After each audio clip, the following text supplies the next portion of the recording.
Hi, I'm Jason Inman. And I'm Ashley Victoria Robinson. And we're here to review Legends of Tomorrow, Season 3, Episode 13, No Country for Old Dads. And if you haven't seen this episode, you might want to come back later, because there will be Wave Rider spoilers. After being taken hostage by the Darks, Ray teams up with Nora to fix the fire totem in 1960s East Germany and comes face to face with a younger and deadlier version of Damien. All right, we're going to work our way through the episode, talking about stuff that we like, Easter eggs that we notice, and just like choices in the writing and the character choices. Like, let's get interesting, let's get deep here. First off, we open the scene because we're ending with a cliffhanger of last episode where Ray has been kidnapped by Damien Dark. And no one on the Wave Rider noticed that the only reason they noticed Ray was gone is because Ray apparently loves to do dishes.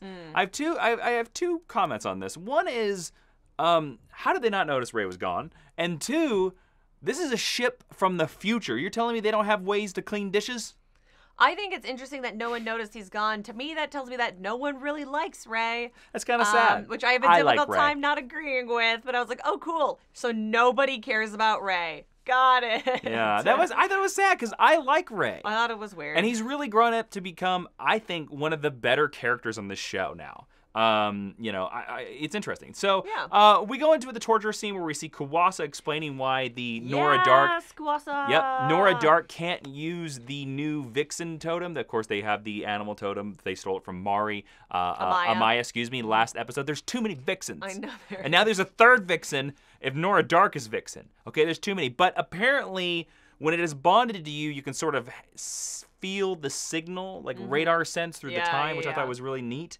And you need a selfless reason to activate these totems, which I always liked. Rip finally shows up on the ship with Wally, and there's a nice beat between a Flash and a Rogue where Heatwave comes in. He's like, I stole Jerry Garcia's glasses.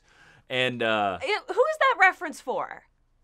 The reference is for Grateful Dead fans, and also the but reference... Who is that? Like, that reference is not for the target audience of this show. And I was like, cool, I don't know who that is or why that's funny or why I'm supposed to, like, to me, that's a bad reference. And I think there was a better reference. I think it was a great reference. Because they mentioned Grateful Dead concerts. Ray was like, he's going to take me to a Grateful Dead concert. Jerry Garcia is the lead singer. Right, but I'm the target audience, and I don't know what that means. Well, I'm also the target audience, and I knew exactly what that meant. I think the target audience of these shows... She does. I think... I don't really care about music. I think the target audience is much younger. Sure. And I just think making a Grateful Dead reference is not the smartest choice that they could have made I mean, for a show that references Cleopatra, I kind of think that point is moot, but... I mean, I'll take it over yet another Star Wars reference. Sure, there you go. Take that. So, Heatwave gets to make a joke, but I wanted to talk about the beat. I don't want to talk about Jerry Garcia, because Jerry Garcia is not in this damn episode, although this episode would have been better if he was, because he was a very lovely man. Wally steals the glasses from Rory, and Nate has to be like, no, we allow minor theft. I wrote it down. We allow light to moderate theft. We call it souvenirs. I thought that's a great line. That is a great line. If you're a Wally and you're used to... the Flash likes to pretend it has these strict moral codes that it breaks at every possible turn. So if you're on this team where Barry's pretending like you operate by these rules, and then you come over to Legends, how are you not just like, I'm out, man? Well, like, you're Nate, you're my... Apparently we were friends, according to a line of dialogue in the next scene. No, they were. You watched that episode. The first episode of Legends this season, when Amaya left, they teamed up for 3 months. Well, yeah, but like for like 5 minutes in showtime. Like, sure. We've barely seen them interact, but it's like, okay, so we're bros, even though you're like 10 years older than me. I don't trust you anymore. Like, I thought you were a good guy. See, and then Nate's like, nah, bro, like, it's okay. We still... I completely disagree with that. I liked the moment, but I don't know how Wally wasn't just like, I'm out, guys. Peace. I completely disagree with that, because this is even notice the way that Keenan Lonsdale is performing the character now. It is a completely different character shift. This Wally is not the same Wally that was on Flash even a month ago. Yeah. He is much more zen, he is much more peaceful, and I think he's much more accepting. Now, on the Flash, he was kind of always a nervous Nelly. He was kind of always like, oh, Barry, I don't think I'm going to be fast enough. Oh, Barry, I screwed this up. Oh, Dad, I screwed this up. But now this is just like, all right, cool. This is Wally now. Yeah. So I think this Wally's okay with it. I mean, I'm fine with it, and it works out later in the episode. Yeah.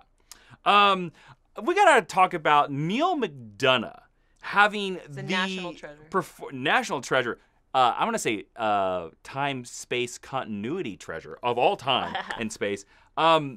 He got to stand up and give a performance that was one of the ages. You could tell he was having fun in this episode, but they also like wrote him lines that were out of the, like him sitting there with the app being like, honey, is it long? Can I go back on the market, honey? And then he upswiped on Cupid, which I thought was very funny. But I thought not only getting to see young Damien and older Damien and the way they interacted, and then Damien actually had an arc in this episode. I also really enjoyed Damien Dark beating up a tech bro. I found that like deeply, deeply satisfying. And it's the same actor who we saw as Ray's boss at the in episode 1, at the douchey which was Tinder the same company. episode that Wally and Nate teamed up in. For like 5 seconds. I thought it was, I also just hate Nate, so I don't want Wally to waste his time with Nate. He can do so much better. But I found that like really, really funny. And I thought that the guy who played the tech bro was hilarious. Yes. Yes. Now, we also get a nice reveal that apparently cold fusion was invented in 1962 in Berlin. Very convenient. But I gotta admit that there was some really cool editing in this sequence where we go back in time and we learn how Damien killed the guy back in. And I actually, to be honest with you, I didn't see any of the teasers for this episode. We don't usually watch the teasers because of spoilers. So when the reveal was that Damien was the guy that killed him, I was like, I like that. That's really cool. In the worst wig. Also, I don't know why Amaya's been wearing a wig for 2 episodes. Yes. But Legends has to lower their wig game significantly. What did you think about the scene where Wally kind of jokingly called Amaya a basic bitch? Yeah, I wrote all in caps, why you gotta be like that, Wally? Wally's my favorite Flash. I've said that a lot. I really liked him on the show. One of the things that I like about him, and I like about Kenan Lonsdale's performance in particular, is that he does feel very genuine, and he feels often like the heart of the team. And I think to make him like the basic douchey dude bro, well, I really, and look, I understand that how you act with your friends when people break up and well, that's whatever. not even the point I was gonna make, but continue. I just thought that it didn't feel like Wally to me. Even this new, like, chill Beach Boy Wally. Well, the problem that I have with it is that I think it's the word choice. Yes. I don't think the intent is incorrect, because if we remember, and we've kind of glossed over this because we've just been so much that's happened this season, and that episode 1 was a long time ago. Amaya left Nate high and dry. Sure. Amaya is Good the one, for her. but Amaya is the one who's in the wrong here. Amaya left Nate without any warning, without any note, and just ghosted him. She ghosted him in real life. No, put your hatred of the character down. So Wally knew Nate when Nate was depressed because of Amaya. But now, did Nate never say, but can I by finish? the way, my girlfriend's name was Amaya? I mean, who knows? These shows do lots of stupid things. But for me, my only thing was, I think it was a little too severe to call her a bitch, because we know Amaya's not a bitch. She's very lovely. I just wish they would have came up with some other name for it, or even like, it was like, oh yeah, where I was dealing with his crazy ex. I agree. I think that would have been better, which is still like really insulting, and it's like a toxic culture, and it tells you. And you still get the same tone. It tells you what's bad about dating in North America, but I think, to me, using basic bitch is, I really like. It was a step too far. I really like the Legends writers. I think it's a bunch of people trying to be cool because they think that that's how the kids talk. That's how Wally talks. Yeah. And Wally doesn't, and I think that's why we're both pushing against it. Yes. Then we get another scene where basically, of course, Nora Dark ruins the time travel plan because she's a nincompoop. Okay, I want to talk about this really briefly. Nora Dark. Because I liked Nora when she was first introduced, Yes. and she would have like a few lines an episode and like kick some magic around and like just be this kind of like pretty Esmeralda looking badass. And then we spend this whole episode being like, but she's secretly incapable and useless if she's not being possessed by Mollis.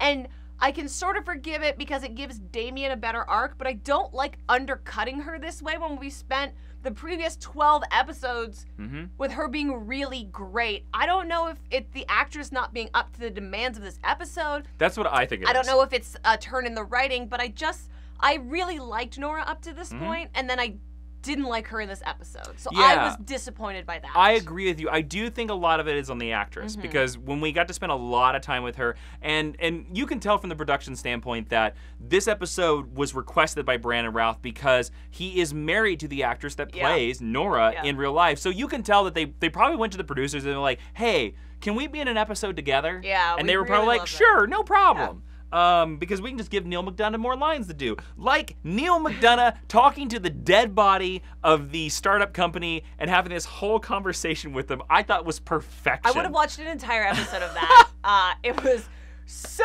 good, and then to end it with like, good talk, man. Yeah, yeah. Like, perfect. Also, I'm 90% sure that's just the actor lying on the ground. Oh, it is. Like, it's not a wax dummy or something. And They don't have the money to make a wax how dummy. great that like that guy got a day rate to just like lay there and breathe on Neal McDonough. I really hope on the Blu-ray of Legends of Tomorrow Season 3, there are like just 7 more deleted scenes between Neal McDonough, because I have a feeling they let Neal McDonough improv some stuff. I agree. I would think so. There's so many beats in this episode between Damien Dark where, and again, it just goes to show that Damien Dark belonged on a show like this when he was created. When he was created, and not Arrow. Yeah. Because he's so amazing on this season and last season, and he was just not great on Arrow Season 4. The actor was great, but what they did with him was not great. They loved him so much, there's 2 of him in this episode. Yeah. So, again, let's talk about Neal McDonough. I gotta talk about this beat, because again, we're talking about the jokes. I could spend the whole review talking about Neal McDonough. Neal McDonough holding Ray after he finds Ray after they cross the border, and just being like, he's again talking to him and being like, "What? Give me an answer. I'm not holding you here for my health." And talks to him. It was really great. We get a big reveal in this episode. We learn that the spirit totems are what trapped Mollis behind a barrier of time. And so we learn that time does not exist in that weird blue soundstage that they're using. But also, this explains a lot, because later in the episode, when we find out about cold fusion, when Ray comes back, we see time breaking. And we learn, finally, I wish they would have connected this a little bit earlier in the season, that the reason why Mollis is a threat is because of the legends from the thing that they did in the episode of last season, because when they broke time, they finally cracked the door open wide enough for him to start to put his foot through. to start influencing the world, which I was like, here it is. I wish we'd gotten that reveal a little bit earlier in the season. Yeah, I think we could have planted the seeds of that, but I think this was the right time to have that reveal and have that exposition. Yes. Because now we're like rocketing towards like 4 the episodes end. left, I believe. Yeah. Yes. I think it came at a good time. Yes. I loved the Damien on Damien fight. I thought that was really good, and I really enjoyed the moment where younger Damien Dark was like, "Oh, magic! I gotta look into that." But also, younger Damien Dark was able to beat older Damien Dark because he was holding up his daughter, and older Damien Dark wouldn't let Hinora go. Although her screaming got really tiring after about 30 seconds. But I really enjoyed that beat because Neal McDonough acted the hell out of it. I thought it was strong writing. I thought it was a clever. The Guggenheim shows always have clever fight things going on. Emotional beats. And I thought that, the construct of like, I have to hold her up, but I have to fight you, but I have to block the bullets. Like, I thought the way they structured the fight was really, really interesting. Yes. And then I think we get the surprise reveal at the very end. Gorilla Grodd shows up. Anytime Grodd shows up, I think it's a good time. Yeah. And finally, Ava is now the head of the Time Bureau, and Rip is going to join her at the Time Bureau. I like when Ray sees Rip for the first time, and he literally says, I wrote it down, is it nice to see Rip? Yeah, do we like Rip now? Yeah, like, is he okay now? Yeah. And then I love, too, as well, that Wally is the one who rescues Ray. Yeah. And zips in there and zips him out. And then also Wally grabs the fire totem. He does. Which is really cool. Wally's the best Flash. And of course, we get a nice little beat with older Damien remembering last season being like, I hate speedsters. Yeah, that was fun. Which I really cool. Then we gotta talk about the final scene. Rip says Zed, and my Canadian heart sings. Yes, he talks to Gideon. He says delete file Zed something 892 on 8 because Sarah cannot find out about Ava. And she goes, yes, Director Hunter. I love, again, these Doctor Who moments where Rip acts like the Doctor, and I love that there could be, the writers tell, this show could go on for another 70 years. It won't. But there could be all these secret codes that Rip has in Gideon, and I love it because, yes, Rip has those because Rip's a badass, and I miss Rip. But I really like that. I have a prediction about Ava that I'm going to save for our predictions. Any final thoughts about the episode before we go to ratings? I want to say that I thought the one-liner, this is some of the best, like, just single-line writing. Yes. There is a really brief scene that we skipped over where Sarah's planning the attack with the team, and she's like, you do this, Mick, crush a six-pack. No, he says, she goes, Mick, and he goes, crush a six-pack. Oh, there you go, yeah. Like, which just looks so good. There was a lot then I'll smash the bottles on my head. There was a really great mix of humor against actual stakes in this episode. Yes. All right, let's go move right into the rating based on a scale of 1 to 5, 5 being the best. Ashley, what would you give this country for two dads? Old dads? No Country No for Country for Old Old Dads? Dads. I couldn't remember it. I think No Country for Old Dads is a really good episode of Legends. It does fall into the trap of getting a little too silly at some points. The costumes aren't super period appropriate, but that's okay. And the Berlin Wall? Oh, wow. Having been to the Berlin Wall and Checkpoint Charlie, no. Definitely Vancouver. That's fine, though. It's whatever. Because when it has moments of greatness, they're so great. These one-liners, the Sarah and Ava stuff, Rip being a weirdo, and Damien on Damien. Like, there's so much good in this episode, and I really hope that this momentum carries through to the end, because sometimes the end of Legends is hinky, but I have faith. I'm going to give it a 4. I thought it was a really, really good time. How about you? This episode was a silly concept that could have run amok, but like what Legends does best and does better than the other shows is it takes this silly concept and makes it so much fun because it peppers it in with great character moments like Neal Mcdonough and also performances. I thought Ray got a lot of standout moments in this episode. He did. He was really good. And then even Wally was a nice addition. Wally, I thought, gelled very quickly with this group. He doesn't seem out of place, and unlike Worf when he added on Deep Space Nine, where I was like, whoa, whoa, whoa, it took me some time to get used to it. No, episode 1, I'm in on Wally. This was a great episode of Legends. This is one of my favorites of the season. I'm giving it a 4. Yay! All right, let's go straight into the predictions. Ashley, based on a scale of nothing to nothing, what do you think's coming in the future? That was good. You thought I was going crazy You there. saved that. That was awesome. I have an Ava prediction as well. Okay, I have an Ava prediction as well. I think it's pretty obvious that Ava is a plant, even if Ava doesn't know that Ava's a plant, and that she was always supposed to meet up with Sarah.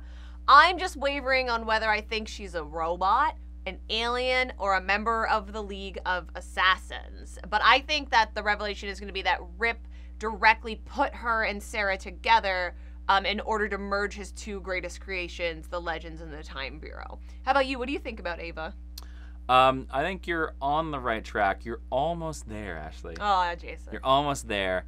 Ava is a living time anachronism.